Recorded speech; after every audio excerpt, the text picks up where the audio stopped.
Gracias, Ale y Mario. Y por supuesto que sí, vamos a hablar con la licenciada Sandra Guevara de Goimsal sobre procesos migratorios. Muchas personas pues ya están pensando en viajar o poner al día sus procesos, ¿verdad? Así es que, licenciada, muy buenos días y bienvenida. Hola Lucy, ¿cómo estás? Saludos a todos, gusto de verles. Gracias, igual, por aquí todos contentos, con frito, ¿verdad?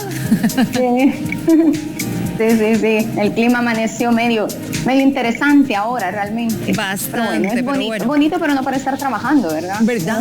Para quedarse en la casa. Viendo tele. Hay que tener mucha precaución al salir a la calle. Correcto. Bueno, hoy vamos a hablar porque sé que cerramos, ¿verdad?, con el tema. Entonces, vamos a hablar de las peticiones familiares hoy en el 2021. Y vamos a hablar de los tres momentos: el inicio, el procesamiento y el cierre, o sea, la entrevista en la Embajada de los Estados Unidos en el país. En cuanto al inicio, ¿qué podemos decir? La USCIS sigue procesando con normalidad. Usted puede iniciar peticiones y sin preocupación que se lo van a admitir, obviamente si cumple las condiciones, e igualmente están revisando los casos, así es que los procesos siguen avanzando, por eso no tenga preocupación, hágalo. ¿Qué más es importante? Que conozca su categoría y su fecha de prioridad. ¿Para qué? Para que pueda estar monitoreando su caso, que pueda estar dándole seguimiento y sabiendo qué tanto va avanzando, cómo va avanzando, si se detiene, etcétera. Entonces, eso es importante que lo tome en cuenta.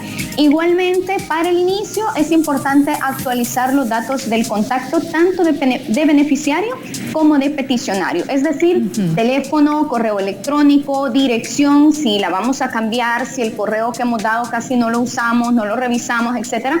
Tenemos que hacerlo a modo que nos puedan contactar en esta primera etapa. ¿Cuál es el propósito del inicio?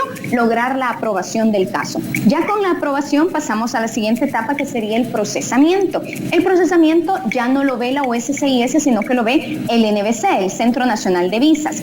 ¿Qué hay que tomar en cuenta acá? Bueno, uno, que todo procesamiento se realiza de manera electrónica. Esto es importante para que la gente no esté preparando documentos en físico e intentando mandar documentos en físico como se hacía antes. Todo es electrónico en la plataforma de ellos. Hay que tener listo el patrocinador, hay que tomar en cuenta, aquí me voy a detener un poquito, hay que tomar en cuenta que los impuestos que se van a utilizar ahorita ya son los del 2020. Si por el tema del COVID nos bajaron los impuestos a nuestro patrocinador, hay que revisar que no vayamos a necesitar un segundo fiador, que cumplamos con el mínimo, que el patrocinador, el peticionario cumpla con el mínimo de ley requerido y preparar todos los documentos, ¿verdad?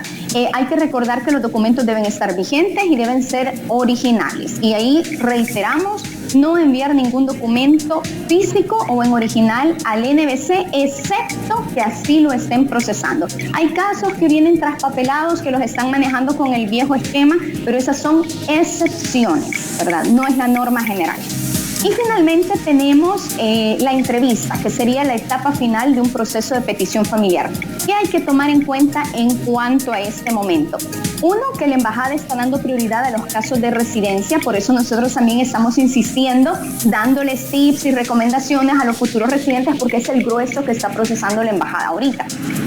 Otra recomendación, gestione sus exámenes médicos, o sea, haga la cita lo antes posible. Tan pronto le notifiquen a usted que ya tiene una cita para entrevista en la embajada, busque espacio de cupo para los exámenes, porque toman unas 2 semanas más o menos en que le den una cita. Igualmente, reúna todos los documentos que ya se subieron a la plataforma, porque esos mismos son los que se presentan, y actualice y tramite los nuevos que se requieren, por ejemplo, la solvencia de policía. Y algo muy importante, 15 días antes, en promedio unas 2 semanas antes de su cita, la embajada le va a enviar un correo electrónico de preparación de la cita. Ahí hay un link, hay que abrirlo, ahí aparece específicamente los documentos necesarios para cada solicitante. A veces cometemos el error que correo que nos mandan, lo vemos en físico, o sea, nos llega, lo imprimimos, no ingresamos al link, entonces nunca nos enteramos cuáles eran los documentos específicos que se requerían para nuestro caso y nos quedamos solo con la información general. Bueno, entonces hay que hacerlo con cuidado.